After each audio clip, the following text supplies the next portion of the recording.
जीवन में अच्छी आदतें डालिए। अगर आपने अच्छी आदतें डाल ली तो ये समझ लीजिए आपको सफल होने से कोई नहीं रोक सकता है। नमस्कार, भाग्य चक्र में आप सबका बहुत बहुत स्वागत है। मैं हूं प्रवीण मिश्र और हमारे साथ हैं पंडित शैलेंद्र पांडे जी। पंडित जी, आपका भाग्य चक्र में बहुत बहुत स्वागत है। नमस्कार। आज हम पंडित जी से जानेंगे चंद्रमा के कौन कौन से नक्षत्र हैं और उन नक्षत्रों की क्या विशेषताएं हैं, ये नक्षत्र कैसे हमारे जीवन को प्रभावित करते हैं। साथ ही जानेंगे कि यदि आज आप कोई परीक्षा देने जा रहे हैं, कोई इंटरव्यू देने जा रहे हैं या कोई बड़ी खरीदारी करने जा रहे हैं तो क्या उपाय करके घर से निकलें ताकि आपको लाभ हो।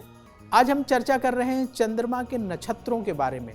पंडित जी, चंद्रमा के कौन कौन से नक्षत्र हैं और उनकी क्या विशेषताएं हैं? आज हम बात करने जा रहे हैं चंद्रमा के नक्षत्रों के बारे में।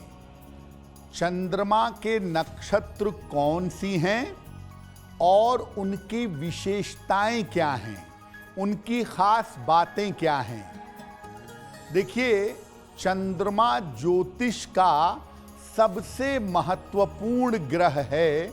बिना चंद्रमा को समझे हुए आप किसी व्यक्ति को नहीं समझ सकते। चंद्रमा को समझने के लिए उसके नक्षत्र को समझना सबसे ज्यादा जरूरी है। चंद्रमा से संबंधित नक्षत्र सामान्यतः शुभ माने जाते हैं। चंद्रमा के कुल मिलाकर 3 नक्षत्र हैं, रोहिणी, हस्त और श्रवण। तीनों ही नक्षत्र का स्वामी चंद्रमा जरूर है, लेकिन रोहिणी के लिए उसके गुण अलग हैं, हस्त के लिए उसके गुण अलग हैं और श्रवण के लिए उसके गुण अलग हैं। तीनों नक्षत्रों में चंद्रमा के अलग अलग तरीके के गुण पाए जाते हैं और इन तीनों नक्षत्रों में जो भी आपके जीवन में आता है उसके हिसाब से चंद्रमा के परिणाम आपको जीवन में मिल पाते हैं। चंद्रमा का पहला नक्षत्र है रोहिणी नक्षत्र। पंडित जी, ये रोहिणी नक्षत्र की क्या विशेषताएं हैं, ये किस तरीके से हमारे जीवन में असर डालता है? सबसे पहले जानते हैं चंद्रमा के पहले नक्षत्र के बारे में, जिसका नाम है रोहिणी। इसकी विशेषता क्या है? देखिए, रोहिणी नक्षत्र पूरी तरह से वृषभ राशि के अंदर आता है। रोहिणी नक्षत्र में अगर आपका जन्म हुआ है तो आपकी राशि होगी वृषभ। ये जो रोहिणी नक्षत्र है, ये चंद्रमा का सबसे ज्यादा शक्तिशाली नक्षत्र माना जाता है। रोहिणी नक्षत्र सौंदर्य, कला और अध्यात्म के गुणों से भरा हुआ होता है और रोहिणी नक्षत्र के लोग भौतिक और आध्यात्मिक दोनों क्षेत्रों में काफी सफल होते हैं। और रोहिणी नक्षत्र के लोग जो होते हैं वो उदार होते हैं, मधुर स्वभाव के होते हैं, लोगों की सुरक्षा और सहायता दोनों करते हैं। रोहिणी नक्षत्र के लोगों की जो विल पावर है, जो इच्छा शक्ति है, वो बड़ी मजबूत होती है और ऐसे लोग अपनी दृढ़ इच्छा शक्ति से जीवन में बड़ी सफलता पा जाते हैं। इनका विल पावर बड़ा मजबूत होता है और अपने मजबूत इच्छा शक्ति से ये जीवन में बड़ी सफलता पा लेते हैं। रोहिणी वालों की गड़बड़ी ये है कि कभी कभी इन लोगों का स्वभाव बहुत जिद्दी होता है और बड़े पॉजिटिव हो जाते हैं। अपने अधिकार को लेके, अपनी चीजों को लेके अक्सर पॉजिटिव दिखाई देते हैं।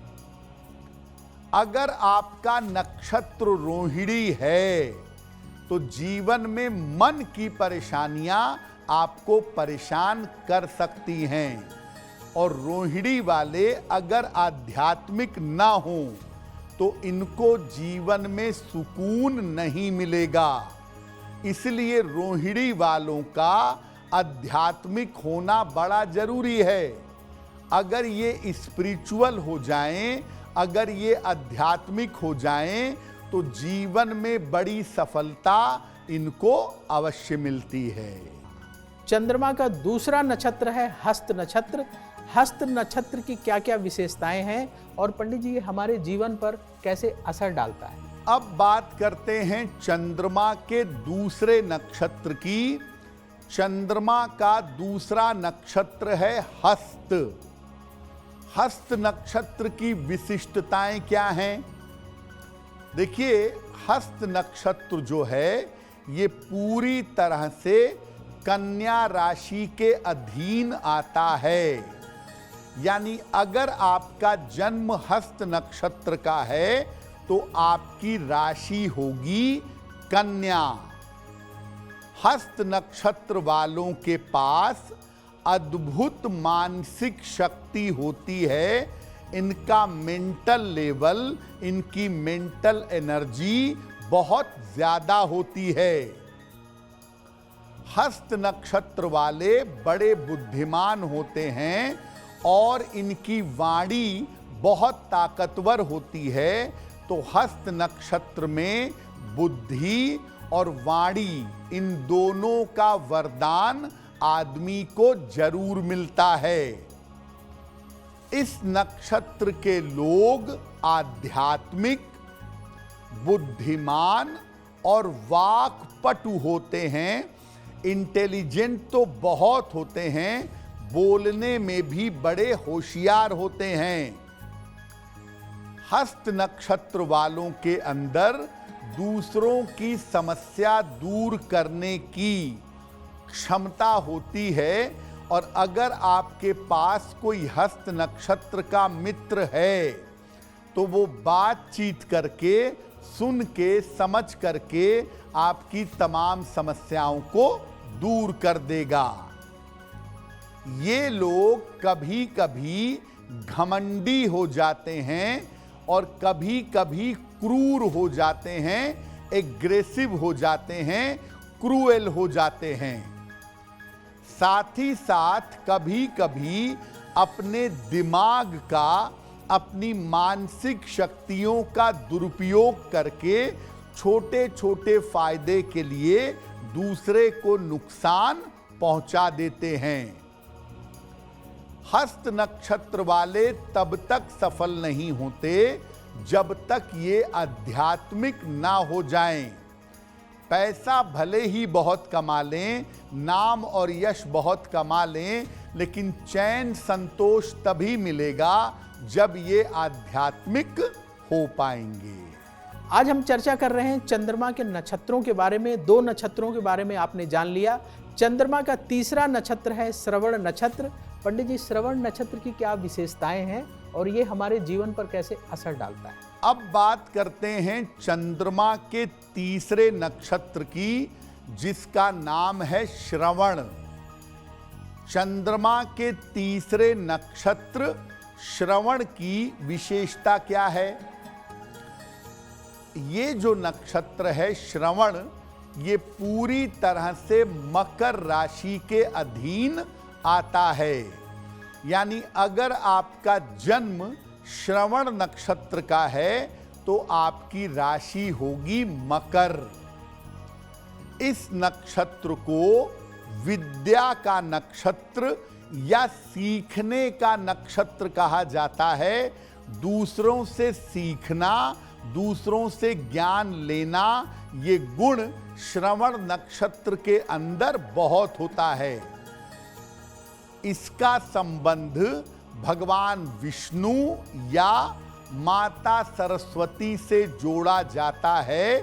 श्रवण नक्षत्र का संबंध ज्यादातर भगवान विष्णु से या माता सरस्वती से होता है। श्रवण नक्षत्र के लोग बड़े ज्ञानी होते हैं और अच्छे श्रोता होते हैं। इनको सीखने की और पढ़ने की चाहत होती है जो जीवन भर बनी रहती है। श्रवण नक्षत्र का व्यक्ति अंतिम तक सीखता रहता है, अंतिम तक अपने आप को अपग्रेड करने का, बेहतर करने का प्रयास करता रहता है। श्रवण नक्षत्र के लोग यात्राओं के शौकीन होते हैं और अक्सर घर से दूर बस जाते हैं, घर से दूर चले जाते हैं। और जहां तक हो सकता है श्रवण नक्षत्र के लोग अपनी योग्यता के हिसाब से दूसरों की सहायता भी करते हैं। श्रवण की कमजोरी क्या है? कभी कभी श्रवण नक्षत्र वाले बड़े जिद्दी और बड़े सनकी हो जाते हैं। जिद में आकर, सनक में आकर अपना नुकसान कर लेते हैं। श्रवण नक्षत्र के लोगों से लोग ईर्ष्या भी करते हैं और इनके गुप्त शत्रु भी बहुत होते हैं। जीवन के पहले हिस्से में आम तौर पर 40 साल के पहले ये खूब धन अर्जित करते हैं, बहुत पैसा कमाते हैं और बाद में ये अध्यात्म की तरफ मुड़ जाते हैं। तो चंद्रमा के तीनों नक्षत्रों में दो बातें बड़ी कॉमन हैं। पहली बात कि इन नक्षत्र के लोग दूसरों की सहायता जरूर करते हैं और दूसरा, चंद्रमा के नक्षत्र के लोग अगर जीवन में आध्यात्मिक बने तभी इनको जीवन में सफलता मिल पाती है। अब वक्त है ऐसा क्यों जानने का। पंडित जी, ऐसा कहा जाता है कि सोमवार के दिन काले वस्त्र नहीं पहनना चाहिए, नहीं तो सारा दिन बेकार हो जाता है, हर काम में असफलता मिलती है। ऐसा क्यों?